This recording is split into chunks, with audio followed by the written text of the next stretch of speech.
Good afternoon, everyone. This is Queenie Clem with Queenie's Book Talk and Reviews, and I am your literary ambassador. And today, I have a children's author on my channel today. Can you introduce yourself, please? My name is Theresa Mackiewicz. I'm an award-winning writer, and my book is called Scribbles. All right, now tell us about Scribbles. Scribbles is a little girl who gets really upset at school because she can't do her math.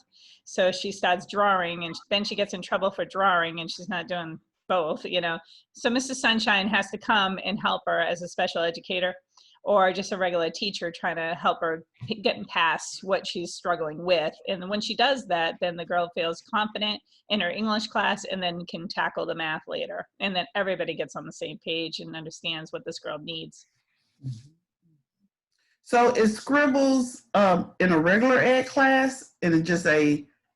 It's an inclusion setting. Yeah. Yes, yes. Okay. Is this a real life story or just something from your imagination? It's based on my teaching. I used to teach special ed and inclusion, and I basically took a story of my life, of a day of my life, and just kind of embellished, right? Uh-oh, I don't hear you anymore. You're muted.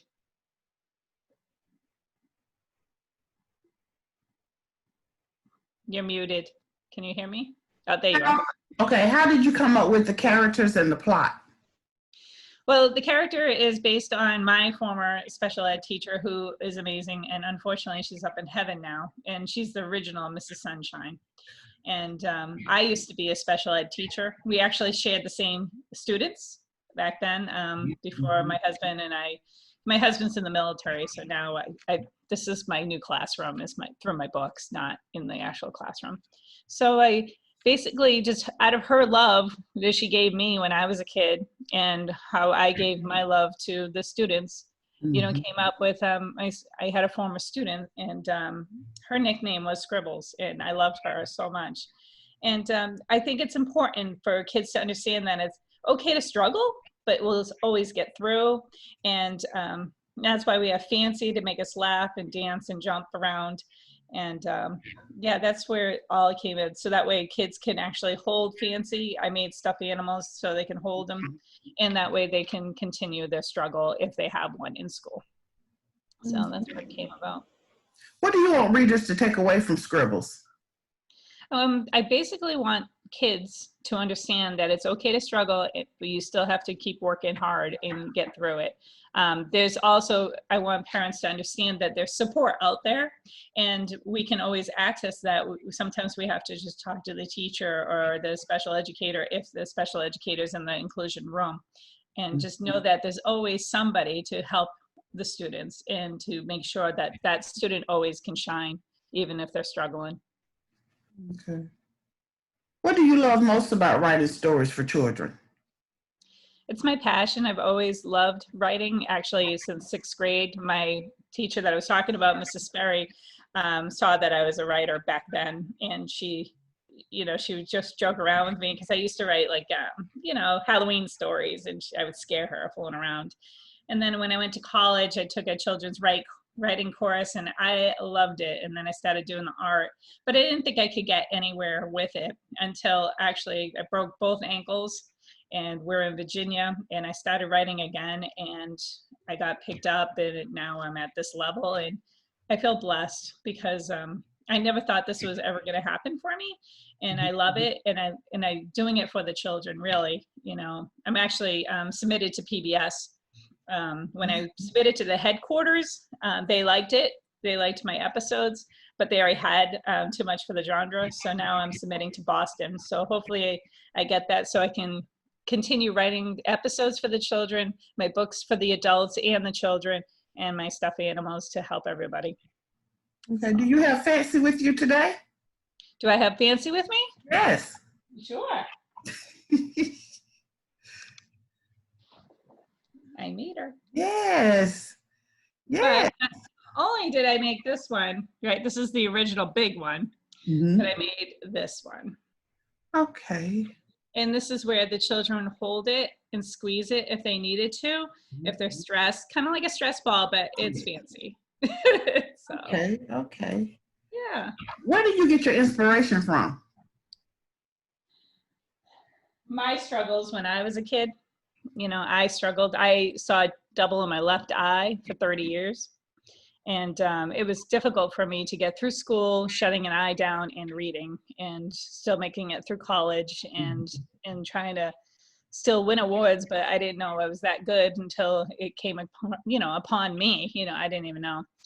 But I kept on working, and that's what my books are trying to teach the kids, that it's okay to struggle and you can get through it, but you can't give up. You can never give up. And that's why I have that slogan, just close your eyes and dream, you'll get there. And that's from Mrs. Sunshine. Okay. What topics are your story covers, and why is these important to you? This topic is, math, and a lot of kids struggle with math, right? Mm-hmm. And a lot of kids, to escape that pain or to understand, like, they just can't do it or whatever, they start drawing, or doodling. And then they get in trouble for doodling, and then it turns into a whole nother level where they shouldn't have to do that. And then I just want people to be able to understand that, maybe the doodles mean something. Maybe we need to look and investigate something more. Maybe there's something else there that we're not seeing. And that's what I really love Scribbles is about, because, she's doing all those things, all those signs to make sure that people react correctly to her instead of, getting mad at her, instead, like looking at her through love, like my teacher used to do for me. Okay, I have an experience that I read your book once, and then I just read it again last night. Oh, thank you. And what you just said about, I had a student that scribbled and scribbled and scribbled, and I think he knew he could hear me teaching, but he still scribbled, and I would get on him, stop scribbling. But after I read your book, and now I understand what he is going through and what his mindset is. So thank you for that. Oh, you're welcome. Thank you. Mm-hmm. Have you always loved stories and writing and reading?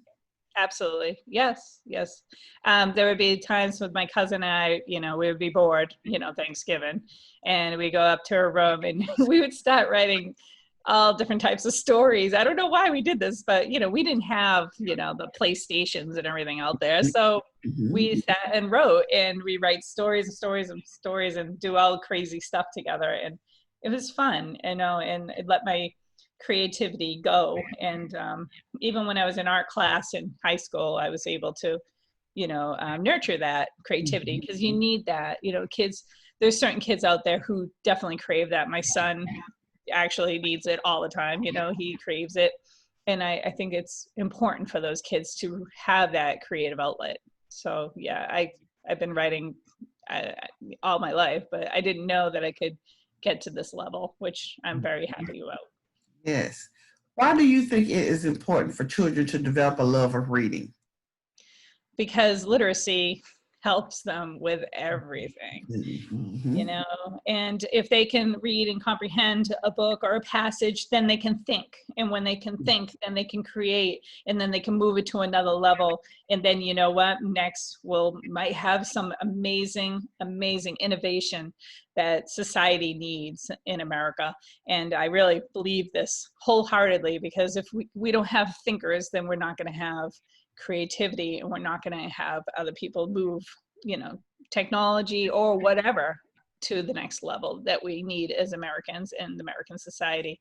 And further on, in other countries, all these other countries could, think and expand, and then the human race could actually help everybody, so we need thinkers, and people to understand, not remote, like little robots, and then they get multiple choices, A, B, C, or D. No, let's ask them a question, like an open-ended question.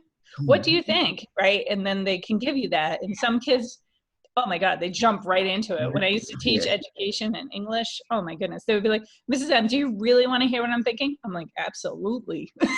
Keep going, and they would smile. So I think we need thinkers in this world. Mm-hmm. What is your favorite children's author and why? Well, who is your favorite children's author and why? I love Dr. Seuss. I do. Everybody does, but I really do, because he was an innovator. He changed society. It was Dick and Jane books back when he was there, and then he changed it up. He made it fun and exciting.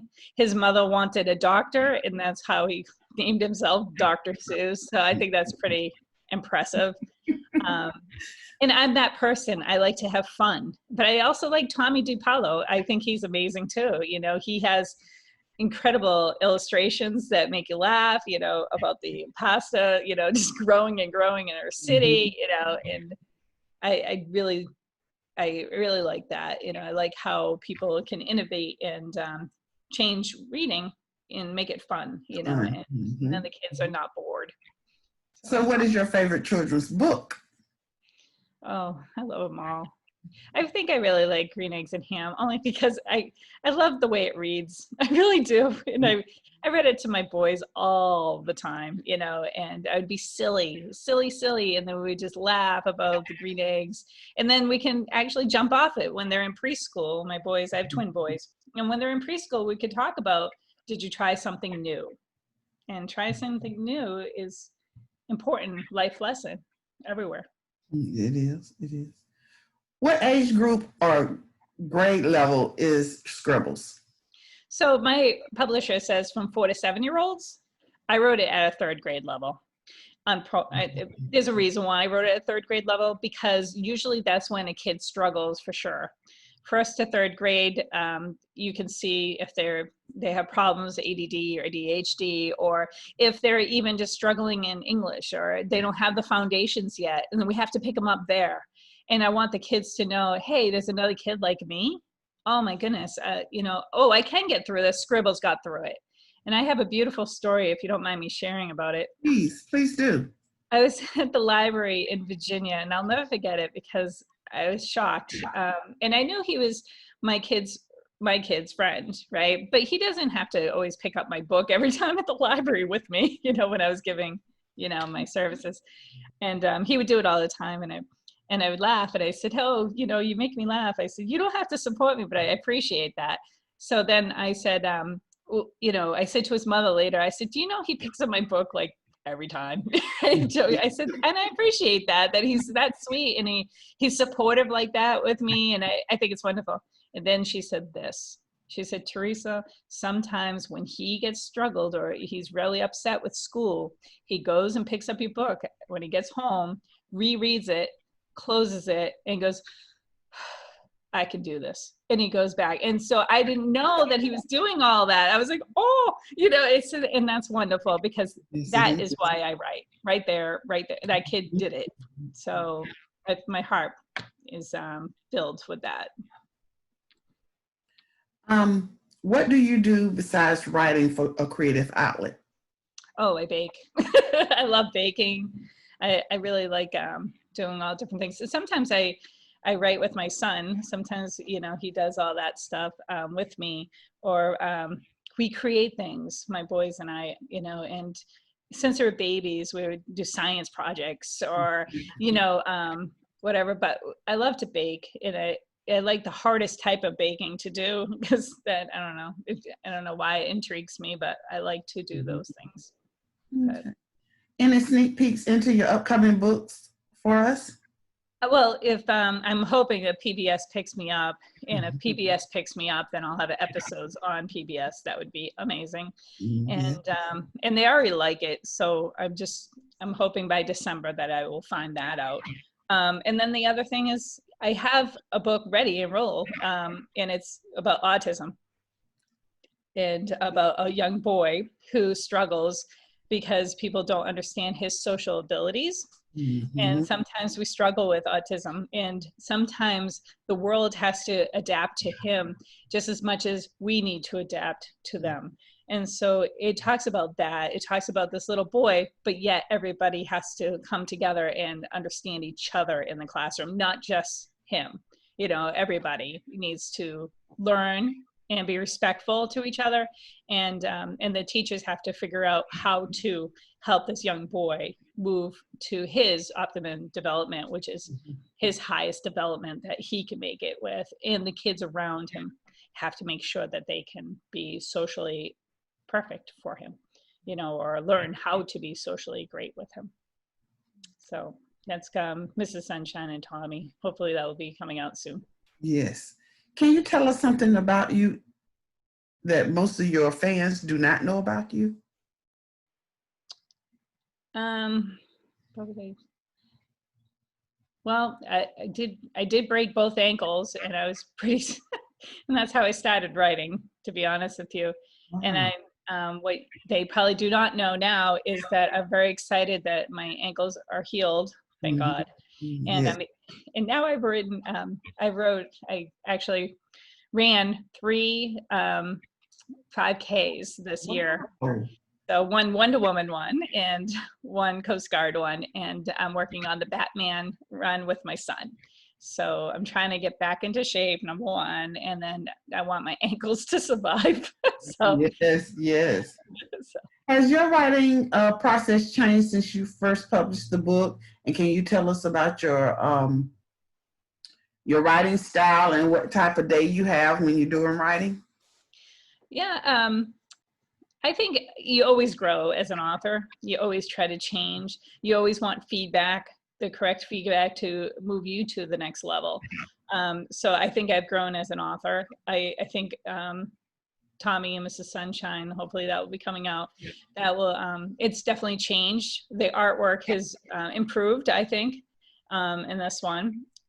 So my day in my life is I try to go to the gym to heal my ankles.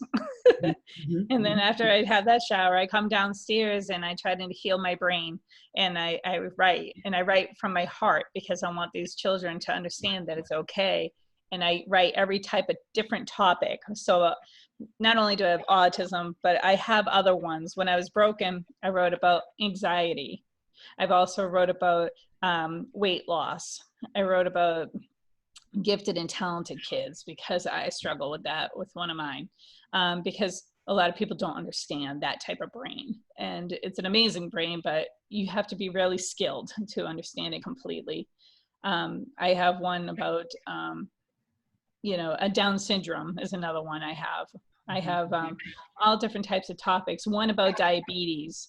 A little girl wants to have a birthday party and she invites her friends and one of them has diabetes. And we have to talk about that struggle and what does that struggle look like. So my books are all about social stories that I have, worked with in, many years that I've worked with. And now I'm a military wife, and I need to have something come with me. So to feed my soul, and that's why I do what I do, because I love the children. I miss the children. I miss being in the classroom. And I know that I used to use this in my classroom, and I know it's helpful to help children this way. And I'm trying to get across America to keep on helping the kids because they need to know it's safe. What has been your greatest accomplishment thus far in your literary career? Winning awards in the beginning, that was amazing. Right now I have Kappa Delta Pi, the International Education Magazine, looking at one of my works with my friend who's a doctor, and that's pretty amazing because I made Kappa Delta Pi in college, but me to write for them, that would be amazing. But I think probably the best thing is speaking at Dean College and getting my books in their bookstore. That was pretty impressive for me. But I think that the top thing was when I was working with Virginia, I was working with a parent resource center. It was awesome. And she read my book. Boy, that was nerve-wracking right in front of me. And then she loved it. And then she understood what I was doing. And then she wrote a grant. This really makes my heart sing. She wrote a grant to buy some of my books, and I gave her an educational discount. And she was able to take my books, put it in backpacks for the fathers who struggle with their kids who have some type of disability. Yes. And then she did it for 400 of my books to go out there to help these fathers. And I was like, there it is, and you can get awards and you can get all that, and I can get in colleges and everything, but right there, that's what I'm trying to do. That's what I'm trying to get into these hands of the kids and trying to keep moving and helping. So I'm hoping that, I can get out there with other agencies and do the same, because she was amazing.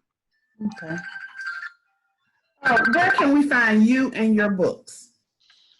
Pretty much everywhere. I'm online at Barnes & Noble. I'm online in RJ Julia in Connecticut, Madison, Connecticut. I'm in Amazon, right? Amazon, Kmart, Target, Walmart. That was pretty neat to be on Walmart's online. I'm actually in certain bookstores in like about 5 different states, bookstores of Barnes & Noble. That was pretty neat. So you can find me online pretty much almost everywhere, which is amazing. Or you can contact me or my publisher, and then we can, fill the orders. Okay. Can you stand up so we can see Miss Sunshine's outfit today? Oh, yes, yes. I love it. I love My it. mother made it. Can you see me? Oh, we got the sunshine. Yeah. Yeah. Love it. Love it. Thank you. Thank you. So my mother made it for me, and I'm going to try to do this with book signings once 2020 is over, right? And keep going, because I want to be the new Mr. Rogers, but be Mrs. Sunshine. So that's what I'm trying to do. Yes. Yeah. Is there anything else you would like to add before we close? Just what Mrs. Sunshine says, just remember, close your eyes and dream, and you'll get there. And I believe that these children need that positive feedback to know that nobody will give up on them. Yes. If it's struggling, it's okay. We're going to get there. So I think that's what I would like to say. All right. Thank you so much for coming in today. I really appreciate it. Oh, thank you so much for having me. I really appreciate it. Okay. This is Queenie Clem with Queenie's Book Talk and Reviews. Happy reading. Bye, y'all. Thank you again.